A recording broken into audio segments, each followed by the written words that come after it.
Cochran was last seen on July 11, 1992, in Pell City, Alabama.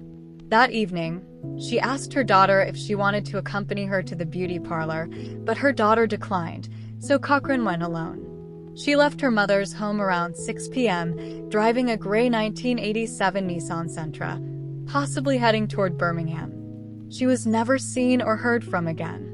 Fewer than 12 hours later, her car was found abandoned and burned on a remote road in Talladega County, Alabama.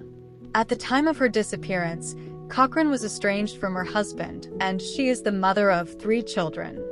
Sadly, very little is known about her case, and nearly 33 years later, her case remains unsolved.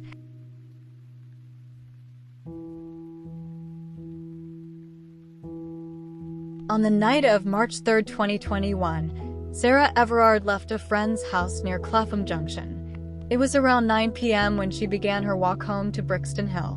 While walking along the A205 South Circular Road, she was stopped by Wayne Couzens, who falsely identified himself as a police officer enforcing COVID-19 regulations. He showed his warrant card, handcuffed her, and placed her in a rental car.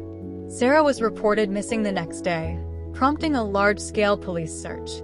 Her remains were discovered on March 10th in a wooded area near Ashford, Kent. Wayne Couzens was arrested on March 9th at his home in Deal, Kent, initially on suspicion of kidnapping and later for murder. Investigators used CCTV footage and rental car records to identify him.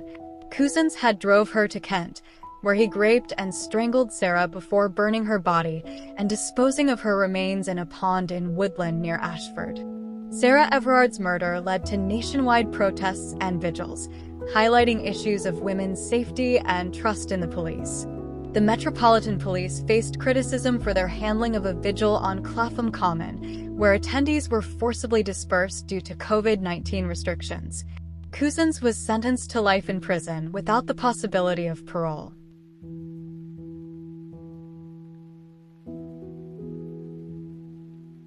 Barrymore was last seen in the early morning hours of April 6, 2004, leaving the Sugar Bears VIP Club on Martin Luther King Jr. Drive in Winston-Salem, North Carolina, where she worked as an exotic dancer. She got into a taxicab from Willard Cab Company and rode away. She has not been seen or heard from since. At the time of her disappearance, Barrymore did not own a vehicle and often relied on her family for transportation. Her family became concerned on April 8 when her sister went to the club to pick her up and learned she wasn't there. She was officially reported missing on April 10th. Barrymore was living with her boyfriend, Cedric Bobby Lemon, in an apartment off Silas Creek Parkway. She had reportedly been thinking about ending the relationship. After she vanished, all of her personal belongings, including the dance bag she regularly carried, were found at the apartment.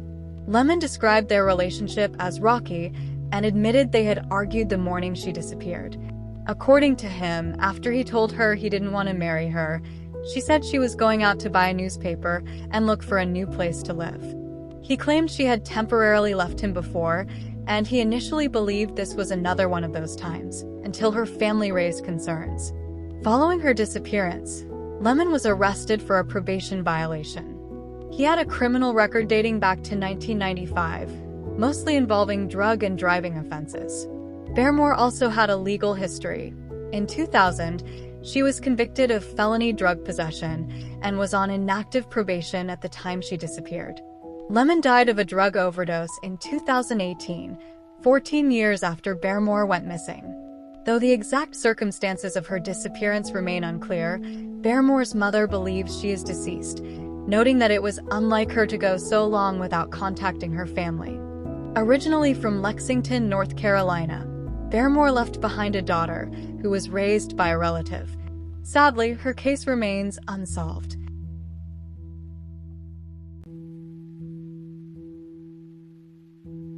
Ashley was last seen at her family's home in Memphis, Tennessee, on September 16, 1996.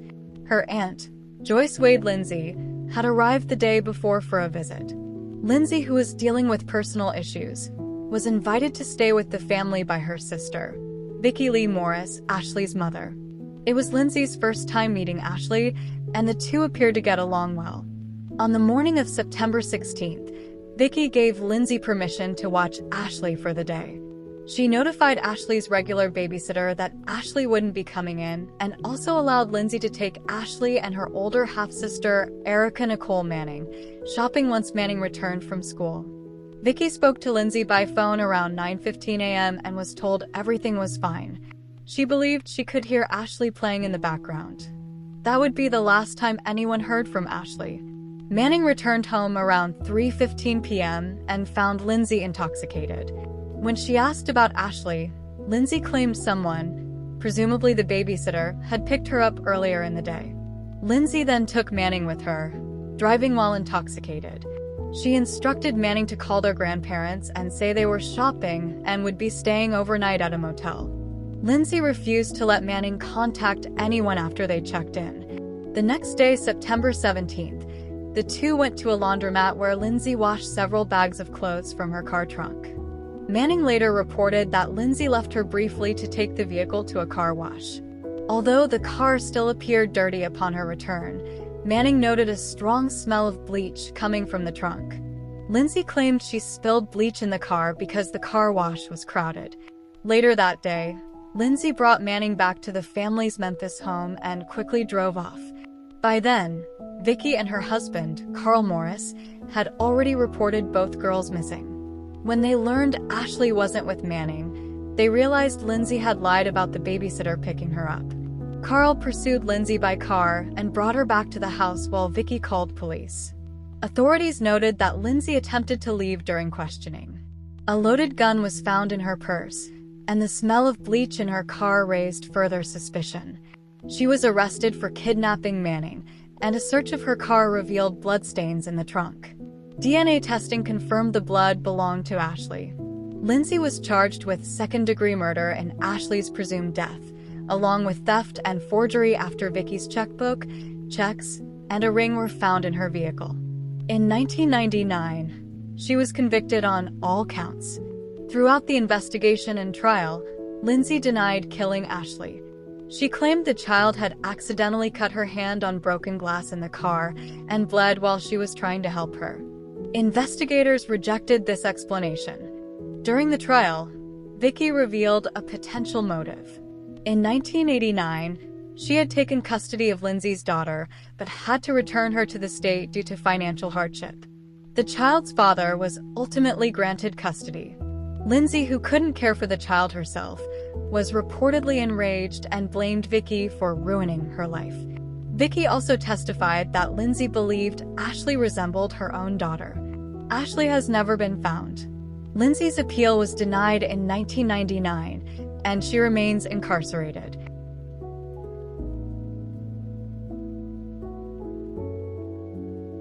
Jelani Day, a 25-year-old graduate student at Illinois State University, went missing on August 24, 2021. He was last seen at a dispensary in Bloomington, Illinois. The following day, his car was discovered abandoned in a wooded area near Peru, Illinois, approximately 60 miles away. On September 4, 2021, his body was found in the Illinois River. The coroner determined that the cause of death was drowning, but the manner of death, whether accidental or homicide, remains undetermined. Day's mother, Carmen Bolden Day, has consistently expressed concerns about the investigation, believing that foul play was involved and criticizing law enforcement for a lack of urgency and thoroughness. She has pointed out delays in obtaining surveillance footage and other investigative shortcomings. In response, she established the Jelani Day Foundation to advocate for equity and justice for missing people of color. Additionally, Illinois passed a law in March 2022 requiring county coroners or medical examiners to notify the FBI when human remains are not identified within 72 hours. As of now, the case remains open, with the FBI continuing to solicit tips and a $10,000 reward offered for information leading to a resolution.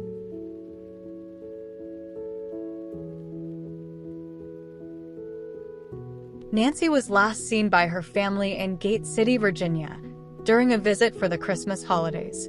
The date was December 23, 1986. She was expected to return home to Ringgold, Georgia afterward, but was never heard from again, something her family says was highly uncharacteristic. Her husband, Howard Hawk Willis, told authorities that the last time he saw Nancy, she had informed him she was leaving him. He claimed he dropped her off at a bus station in Chattanooga, Tennessee. At the time, the couple was building a home in Bradley County, Tennessee, but Nancy vanished before they ever moved in. Years later, in October 2002, Howard was charged with the brutal murders of 17-year-old Adam Ray Crismer and 16-year-old Samantha Lemon Crismer, a young married couple from Chickamauga, Georgia. The Crismers had been staying temporarily with Howard's mother in Johnson City, Tennessee. They were well acquainted with Howard. The two even got married in a double wedding ceremony alongside Howard's daughter and her husband. Samantha's body and partial remains of Adam's were discovered in a rented storage unit. Adam's head and hands were later recovered from Boone Lake. Adding another layer of suspicion, Howard's stepfather, Sam Thomas, also disappeared in September 2002. His headless and handless body was later found in Georgia. Although no charges have been filed in that case, investigators believe his death may be connected to the Crismers' murders. Howard did not go to trial for the Crismers' homicides until 2010, 8 years after being charged. He was convicted and sentenced to death. While Howard has never been charged in Nancy's disappearance, he remains a prime suspect. Her case remains unsolved, and foul play is suspected.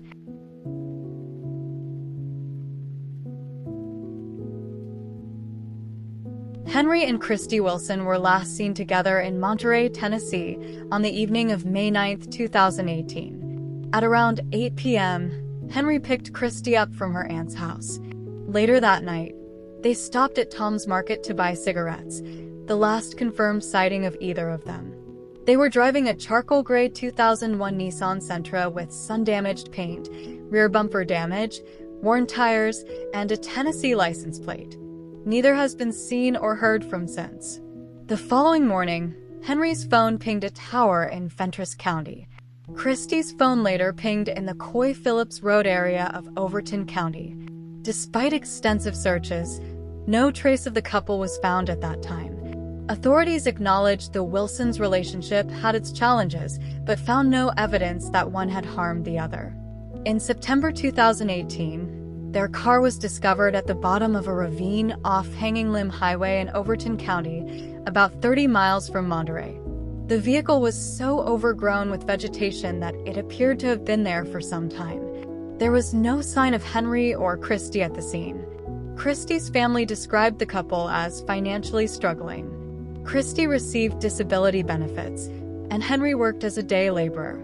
Although Henry battled drug addiction, his daughter described him as a devoted father. Both had maintained regular contact with their families and had never gone missing before.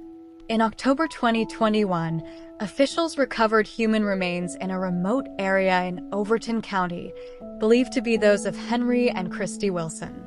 Authorities said developments in the case led the investigation to Ryan Bo Cravens and his father Robert Cravens, who they have stated are responsible for their murder. Both Ryan and Robert were found guilty of voluntary manslaughter, abuse of a corpse, and tampering with evidence. Although the family was hoping for a first-degree murder verdict, they are happy to be a step closer to justice in their eyes. Sadly, this case has been solved.